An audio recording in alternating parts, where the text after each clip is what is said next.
আজ বন্ধুরা আমি আপনাদের সঙ্গে শেয়ার করব গাঠি কচু আর আলু দিয়ে পার্শে মাছের পাতলা ঝোল। তো নমস্কার বন্ধুরা, আমি সোমা হ্যাপি ফ্যামিলির পক্ষ থেকে আপনাদের সকলকে স্বাগত। আজও চলে এসেছি আমি একটা নতুন রেসিপি নিয়ে। আজকে আমি রান্না করেছি গাঠি কচু আর আলু দিয়ে পার্শে মাছের পাতলা ঝোল। তো বন্ধুরা, পার্শে মাছ তো খুবই টেস্টি মাছ। এই মাছটা সাধারণত আমরা সর্ষে বাটা দিয়ে ঝাল খেয়ে থাকি, তবে আজ আমি গাঠি কচু আর আলু দিয়ে এর ঝোল রান্না করেছি। আর এই মাছের ঝোলটাও কিন্তু বন্ধুরা খুবই টেস্টি হয়েছিল। এখানে আমি আমার প্রয়োজন মতো 6টা পার্শে মাছ নিয়ে নিয়েছি। আর এই মাছগুলো কিন্তু মাঝারি সাইজের। এখানে এগুলোকে ভালো করে কেটে ধুয়ে লবণ হলুদ মাখানো আছে। একই সঙ্গে আমি গাঠি কচু আর আলুটাকেও কেটে ভালো করে ধুয়ে নিয়েছি। এদিকে গ্যাস ওভেনে আমি কিন্তু একটা কড়াই বসিয়ে দিয়েছি। আর কড়াইটাকে খুব ভালো করে গরম করে নিয়ে আমি এর মধ্যে দিয়ে দিলাম পরিমাণ মতো সর্ষের তেল। এখন তেলটাকেও খুব ভালো করে গরম করে নিতে হবে। আর কড়াইয়ের তেল কিন্তু এখন আমার গরম হয়ে গেছে, কড়াই থেকে ধোঁয়াও উঠছে। ঠিক এই সময় আমি এই লবণ হলুদ মাখানো পার্শে মাছগুলোকে একে একে দিয়ে দিলাম কড়াইতে। তবে সবগুলো একবারে ধরবে না, আমি এখানে দুবার এটাকে ভেজে নেব। মাছগুলোর এক পিঠ ভাজা হয়ে গেছে, এখন আমি এগুলোকে খুব সাবধানে উল্টে দেব। আমার নতুন পুরনো সকল বন্ধুদের জন্য রইল অনেক অনেক ভালোবাসা ও শুভকামনা। আপনারা প্রতিদিনই আমার এই রেসিপিগুলো লাইক দিয়ে দেখছেন আর সুন্দর সুন্দর কমেন্টও করছেন। আর আমি আপনাদের সুন্দর সুন্দর কমেন্ট পেয়ে আরও নতুন নতুন ভিডিও বানানোর উৎসাহ পাচ্ছি। আর যে সকল বন্ধুরা এখনও পর্যন্ত আমার এই চ্যানেলটিকে সাবস্ক্রাইব করেননি, সেই সকল বন্ধুদের উদ্দেশ্যে বলছি, এই রকম নতুন নতুন রেসিপি পাওয়ার জন্য কিন্তু বন্ধুরা আপনারা এই চ্যানেলটিকে সাবস্ক্রাইব করে আমার পাশে থেকে যেতে পারেন। আপনাদের সঙ্গে কথা বলতে বলতে মাছগুলো কিন্তু আমার উল্টানো হয়ে গেছে। এখন দুই পিঠ মাছগুলোর খুব ভালোভাবে ভাজা হয়ে গেছে। এগুলোকে এখন আমি অন্য একটা পাত্রে তুলে নিয়েছি। আর বাকি 3টে মাছকেও একইভাবে আমি কড়াইতে দিয়ে আবারও ভেজে নেব। এই যে বন্ধুরা, একই রকমভাবে সবগুলো মাছ কিন্তু আমার ভাজা হয়ে গেছে। আর সবগুলো মাছকেই আমি তুলে নিয়েছি অন্য একটা পাত্রে। এখন কড়াইতে যে পরিমাণে তেল রয়েছে তাতে কিন্তু আমার বাকি রান্নাটা হয়ে যাবে। এখন কড়াইয়ের ওই গরম তেলের মধ্যে আমি দিয়ে দিলাম একটা চেরা শুকনো লঙ্কা আর সামান্য সাদা জিরে।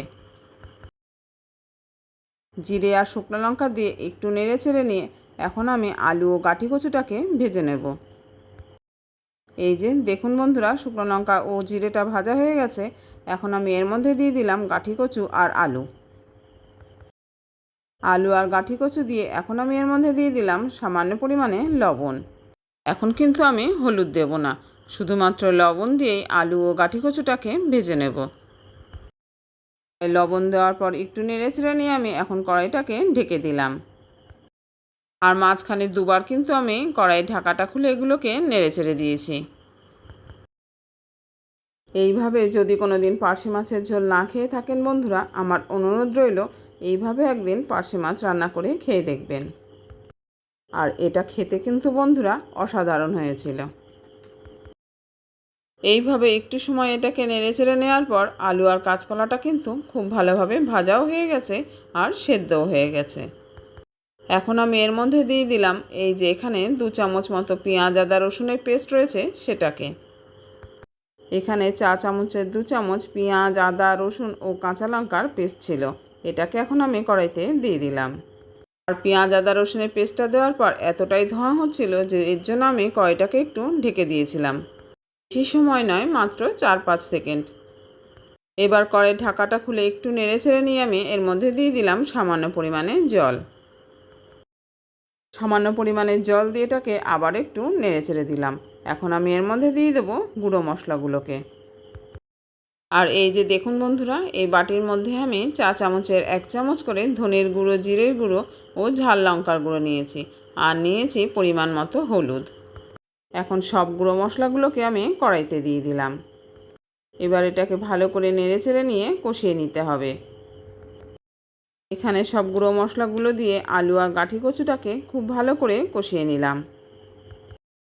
এখন কিন্তু আমাদের মশলাটা খুব ভালোভাবে কষানো হয়ে গেছে। আর এই যে দেখুন বন্ধুরা, মশলাটা কত সুন্দর কষানো হয়েছে। এখন আমি এর মধ্যে দিয়ে দেবো পরিমাণ মতো উষ্ণ গরম জল। এই যে বন্ধুরা, আমি কিন্তু এখানে পরিমাণ মতো উষ্ণ গরম জল দিয়ে দিলাম। তবে এখানে যে যেরকম গ্রেভি রাখতে চান সেইভাবেই জল দেবেন। পরিমাণ মতো জল দিয়ে দিয়েছি। এখন দিয়ে দিলাম পরিমাণ মতো লবণ। আর পরিমাণ মতো লবণ দেওয়ার পর এবার আমি ভেজে রাখা মাছগুলোকে দিয়ে দিলাম। পার্শে মাছ কিন্তু খুব নরম মাছ, এগুলো বাজার থেকে বাড়ি আনতে আনতেই অনেকটাই খারাপ হয়ে যায়। তবে আজকে আমার এই মাছগুলো কিন্তু খুব ভালো ছিল, একদমই ফ্রেশ মাছ ছিল। আর এই মাছগুলো ভাজার সময় কিন্তু পেটের দিকটা একদম খুলে যায়, মানে একদম একা একাই ফেটে যায়। তবে আজকে এই মাছগুলো এতটাই ফ্রেশ ছিল যে একটুও কিন্তু আমার ভাজার সময় অসুবিধা হয়নি। আর মাছগুলো দেওয়ার পর আমি কড়াইটাকে কিন্তু 10 মিনিটের জন্য ঢাকা দিয়ে রেখেছিলাম। ঠিক 10-12 মিনিট পর ঝোলটা যখন খুব ভালোভাবে ফুটে গেছে, তখন আমি এর ঢাকাটা খুলে নিলাম। আর কড়াইয়ের ঢাকা খুলে দিয়ে খুন্তি দিয়ে এটাকে খুব আলতো হাতে একটু নেড়ে চেড়ে দিলাম। এখন গাঠি কচু ও আলু কিন্তু খুব সুন্দরভাবে গলে গেছে। এখন ঝোলের লবণের পরিমাণটা চেক করে নিলেই রেডি হয়ে যাবে আমাদের গাঠি কচু ও আলু দিয়ে পার্শে মাছের পাতলা ঝোল। এখানে ঝোলের পরিমাণটা আমার একটু বেশি হওয়ায় আমি কড়াইটাকে আবারও ঢেকে দিলাম 5 মিনিটের জন্য। 5 মিনিট খুব ভালো করে এটাকে ফুটিয়ে নিয়ে এখন আমি গ্যাস ওভেনটাকে অফ করে দিলাম। তাহলে বন্ধুরা, আজকে গাঠি কচু ও আলু দিয়ে পার্শে মাছের পাতলা ঝোল আপনাদের কীরকম লাগলো জানাতে কিন্তু ভুলবেন না। যদি ভালো লেগে থাকে লাইক, কমেন্ট ও শেয়ার করবেন। আর আজকে আমার পরিবারে যদি কোনো নতুন বন্ধু এসে থাকেন তাহলে আমার অনুরোধ রইল বন্ধুরা, চ্যানেলটিকে সাবস্ক্রাইব করে আমার পাশে থেকে যাবেন। আজ এই পর্যন্ত বন্ধুরা, ফিরে আসছি পরের ভিডিওতে অন্য কোনো রেসিপি নিয়ে।